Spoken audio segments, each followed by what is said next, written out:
A very common question that I'm given is, what's a good backup strategy? How do I know how many to make, where to make them, and how to keep them? Let's discuss that in this movie. First, there are two different types of backups that we use. One is on-site, it's right where I am actually doing my work, and the second is off-site, in a completely different location. First, on-site. When we work on-site, we can have either a backup on our hard drive or we can have a backup that's on an outside media. As a general rule, I normally keep a backup copy on my hard drive in case of an emergency. Someone just makes a silly mistake that's going to be very difficult to undo. We find it easier to go to a backup. Maybe there's a glitch in electricity, our data gets corrupted, the file freezes. I can very quickly go back into the backup. Now, very often when I make backups also, rather than actually using the official backup procedure, I'll make a copy of the file. I'll just take my first and original QuickBooks file, make a copy of it, give it a completely different name and a completely different color in preferences inside of QuickBooks. I'm going to make it real apparent that this is a backup. Number one, I can have quick access to it when necessary. Number two, it can come in handy when I need to experiment with a new procedure that I haven't done before. Now keep in mind, if you're storing a backup on your hard drive, it is only for immediate access and is not recommended as a full backup. We will always have a second off-site or off-location backup. The idea of the off-location backup is that if something happens on-site, your data is still saved. In other words, should somebody come in, take your computer, you still have the data, which would be much better than losing your computer and your data. It is traditional that one person in an office take home the backup drive every night, and then the next day it's switched out. So at any given time, you have the day's data backed up when you come back to work the next day. The second aspect of an offsite is also the aspect of security. Keep in mind that you'll need to make sure that it can't easily be tampered with, or what if I lose my hard drive? It's strongly recommended that encryption is considered on this disk. Now when we're working with the backups, scheduling is important.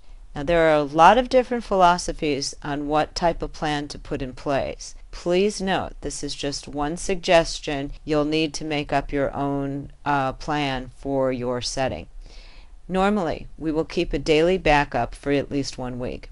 In other words, I'll on my disk have Monday, Tuesday, Wednesday, Thursday, Friday. I will keep a backup each night, so I'll be constantly doing a backup. The weekend, that Friday backup, then I will take that disk, put it off to the side, and I'll keep it for a couple weeks. This disk would be nice to be kept off-site or in a fire safe, someplace that's secured within your office.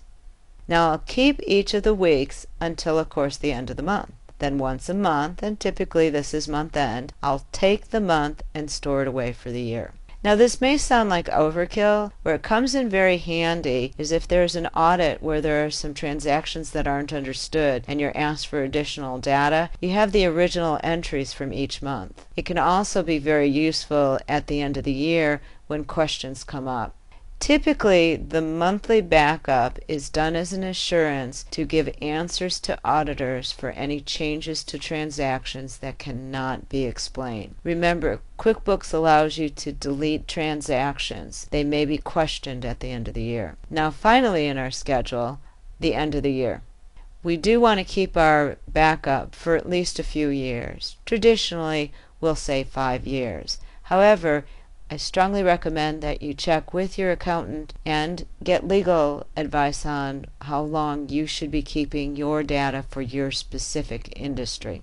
Now that we have our schedule, keep in mind the strategy that goes behind this. The idea of your end of the month backup is to account for your incremental backups during the month. If your data is very large and your backups are very long, it's possible to just back up the changes rather than a full copy. I prefer to take the time for a full copy to ensure that the data is correct. Also, scheduling these backups to be automatic is fine. However, please make sure that somebody is ensuring that the backup system is working correctly. I cannot tell you how many times that I've gone into a client's location that has depended on an automatic backup only to find it stopped working 2 months ago. It is very important that there's some procedure for checks and balances in play. As a result, I prefer manual. Now, the idea behind the monthly full backup being retained for 1 year is not only a safeguard against the dailies not working, but it is also a safeguard against changes that need to be justified at the end of the year. And then finally, the full backup, we're going to retain that for a minimum of a few years, but we'll check with our accountant and our legal department to determine exactly how long it should be stored.